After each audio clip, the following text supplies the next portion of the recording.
The Next Step in Chronic Widespread Pain Diagnosis. Written by Ben Whybrow.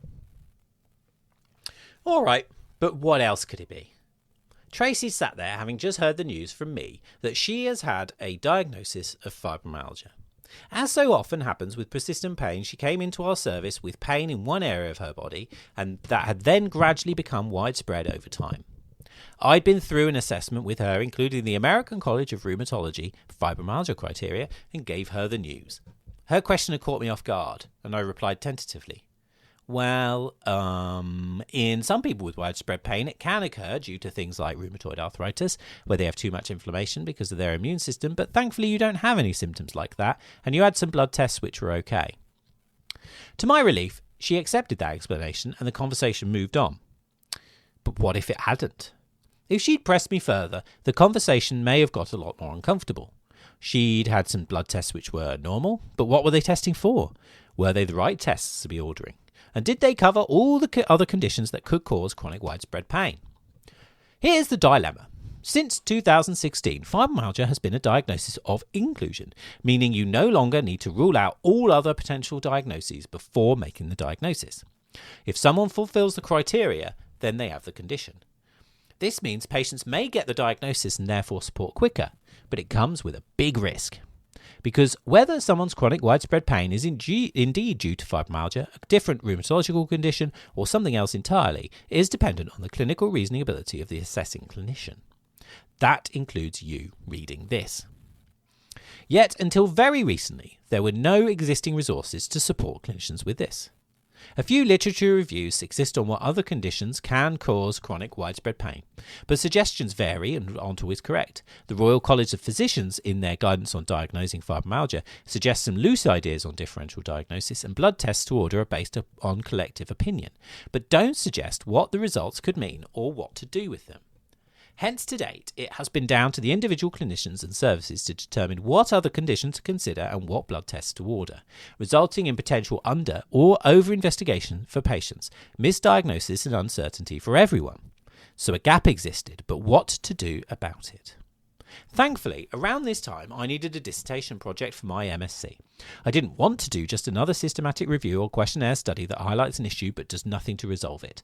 I wanted to create something that would make a difference, and that clinicians could use worldwide.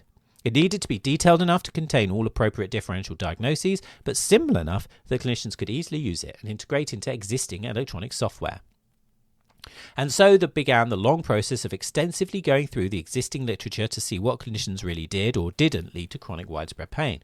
While some conditions were well known, think rheumatological conditions, other rarer conditions were quite a surprise, HIV and hepatitis.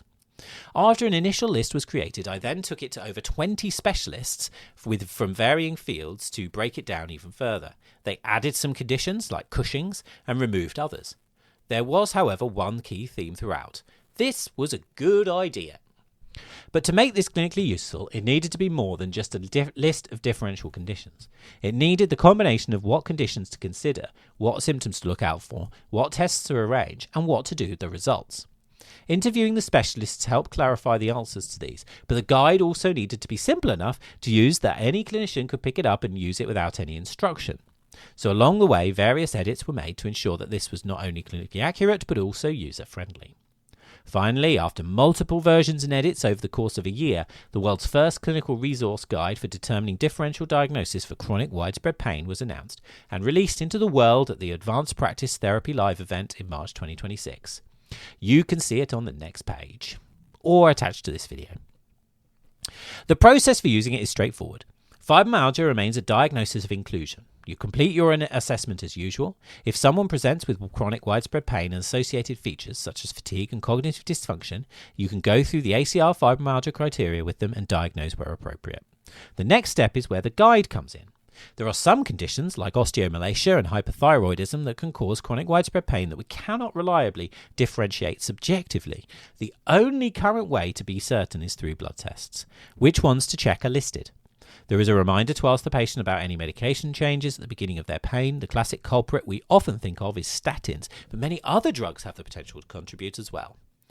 Finally, there are a collection of musculoskeletal and medical causes that can be subjectively differentiated to consider. It's not designed as a checklist, but to guide reasoning. If you are suspicious of an alternative diagnosis, apart from the rheumatological ones, most would be initially further investigated and managed by the GP. There is, of course, still work to be done, and there may be smaller changes in the future, but as evidence changes and the guide goes through reliability and, if possible, validity testing. But the best way to know what does and doesn't work is through feedback from people testing it in real life, which includes you reading or listening to this. So here is a QR code where you can download the guide yourself and use straight away, or cut out the next page and keep it in clinic. Try it out a few times and let me know what you think. My social media handle is @BenWhybrow Back to Tracy. Had I had this resource at the time, I could have gone through it with her, which may have given her and me more confidence in her diagnosis and plan moving forwards. Since the creation of the guide, it has helped me make potentially uncomfortable part of the fibromyalgia conversation much more manageable. I'd be keen to know how you find it. For now, this is the biggest development in the diagnostic process for chronic widespread pain since the fibromyalgia diagnostic criteria was overhauled in 2016. My hope is that one day they will be paired together and form a part of guidelines moving forwards.